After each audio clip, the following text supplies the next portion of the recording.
শোনো, আমি তোমাকে একটা কথা বলি। আমি কিন্তু তোমার বাবা মার সাথে থাকতে পারবো না। এটাই আমার শেষ কথা। এখন দেখো তুমি কি করবে। এটা তুমি কি বলো? সবাই শুনতে পাবে তো? সবাই শুনতে পারলে তাতে আমার কি আসে যায়? আমি কি বেশি কিছু বলেছি নাকি? আমার সংসারের ভালো মন্দ আমাকেই তো দেখতে হবে। সেটা ঠিক আছে, কিন্তু কিছুদিন হলো বিয়ে করেছি। এখনই যদি সংসার আলাদা করি, মানুষ কি বলবে? তুমি আর কিছুদিন অপেক্ষা করো, তারপরে আস্তে আস্তে সংসার আলাদা করে ফেলব। মানুষের কথায় কান দিয়ে আমাদের কোনো লাভ নেই। নদীতে মাছ ধরে সংসার চালাও তুমি।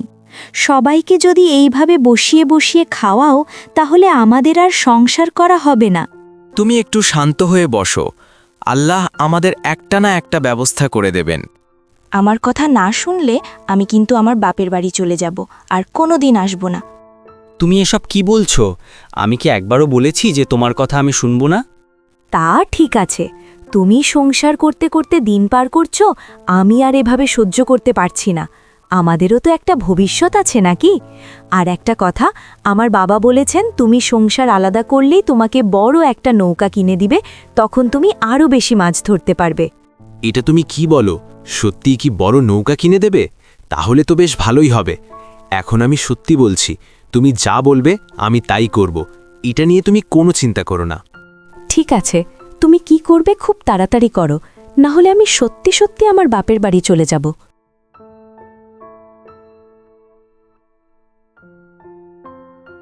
মা, তুমি এভাবে কান্না করছো কেন? তোমাকে কেউ কিছু বলেছে নাকি?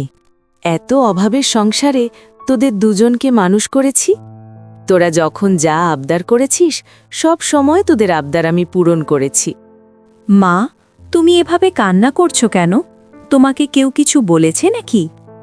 এত অভাবের সংসারে তোদের দুজনকে মানুষ করেছি।